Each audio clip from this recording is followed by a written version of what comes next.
దీపావళి అనగానే అందరికీ వెలుగునిచ్చే దీపాలు గుర్తుకొస్తాయి. పండుగ రోజున దీపాలను వెలిగిస్తూ కుటుంబ సభ్యులంతా సంబురాల్లో మునిగి తేలుతారు. ఆనందంతో లోగిళ్లను దీపాలతో అలంకరిస్తారు. పండుగ పూట వెలుగులు తెచ్చే దీపాల వెనుక చీకటి బతుకులున్నాయి. దీపావళికి దీపాలు తయారు చేసే కుమ్మరుల జీవన పోరాటంపై సాక్షి ప్రత్యేక కథనం.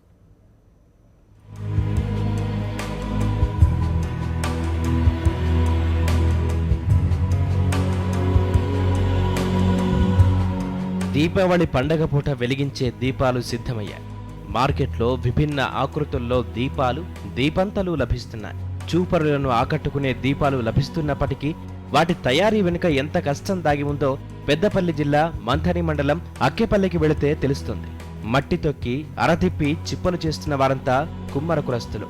ఏడాది పొడవునా కూలి పని చేసుకునే వీరు దీపావళికి నెల రోజుల ముందు నుంచి దీపాల తయారీలో బిజీగా ఉంటారు. ఇక్కడ 30 కుటుంబాలు దీపాల తయారీపైనే ఆధారపడి జీవిస్తున్నాయి. కుల వృత్తిని నమ్ముకున్న వీరు చెరువు మట్టిని తీసుకువచ్చి దీపాలు తయారు చేస్తారు. చెరువు మట్టిని మెత్తగా దంచి వండులాగా చేసి ఆరెపై కళాత్మకంగా చిప్పలను తయారు చేస్తారు. అలా తయారు చేసిన చిప్పలను బట్టీలో కాల్చి పండుగకు 3-4 రోజుల ముందు నుంచి విక్రయాలు చేపడతారు. ఒక్కో చిప్ప తయారీకి కుమ్మరులు ఇంతగా శ్రమిస్తున్నా వారికి మిగిలేది మాత్రం నామమాత్రమే. మసి నేర్పాలి, మన్ను కొట్టాలి, చాలు అన్ని మళ్ళీ మన్ను తొక్కుకోవాలి, మట్టి ఎండపోయాలి, గోరకాన్ని తీసుకుపోవాలి, మళ్ళీ ఆడ 3-4 రోజులు అమ్ముకోవాలి, తిరిగి అమ్మాలి. మగోళ్ళు ఆడోళ్ళు అమ్ముకొని మళ్ళీ తగిన రేటు పడదాడ, తగిన రేటు పడకపోతే మళ్ళీ మనం ఇక కష్టపడి తిరిగి అమ్ముకోవాలి. మొత్తం మట్టి కొట్టుడు, మట్టి పోయాలి, రాళ్ళు ఏరాలి, దాంట్లో చిన్న చిన్న రౌతులు అన్నీ ఏరుకుపోయాలి. కానీ ఆరుడు కట్టెలు తెచ్చుకోడు, ఆమె పెట్టుకోడు వరకే కానీ దీంట్లో మిగిలింది అయితే ఏం లేదు మాకు.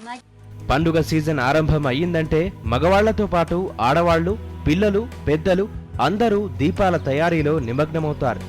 ఒక్కో కుటుంబం నెల రోజుల్లో 4 నుంచి 5,000 చిప్పలు తయారు చేస్తారు. అలా తయారు చేసి బట్టీలో కాల్చిన చిప్పలను పట్టణ ప్రాంతాల్లో విక్రయిస్తారు.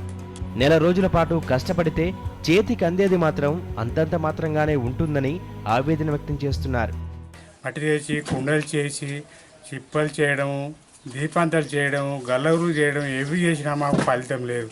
మా తల్లిదండ్రులు కూడా కష్టపడుతున్నారు, నా భార్య కష్టపడుతున్నారు, 2 పిల్లలు కష్టపడుతున్నా కూడా మాకు ఎలాంటి లాభాలు లేవు. కొంటపోయి అక్కడ ఏ గోదావరికాయలో వేద్దామన్నా వాళ్ళు 2 రూపాయలు 3 రూపాయలు అడగడం కానీ దానికి ఎలాంటి మాకు లాభాలు లేవు. దీపావళికి దీపాలను తయారు చేసే కుమ్మరులు వేసవిలో కుండలు తయారు చేస్తారు. కానీ మార్కెట్లో వాటికి సరైన గిరాకీ లేక రోజంతా కష్టపడ్డా కూలీ గిట్టుబాటు కాక ఆందోళన చెందుతూ ఉన్నారు. కులవృత్తిని వదులుకోలేక జీవన పోరాటం సాగిస్తున్నారు. ప్రభుత్వం కుమ్మరుల పరిస్థితిని అర్థం చేసుకుని వారిని ఆదుకోవలసిన అవసరం ఎంతైనా ఉందంటున్నారు ప్రజలు. సాక్షి న్యూస్, మంథని, పెద్దపల్లి జిల్లా.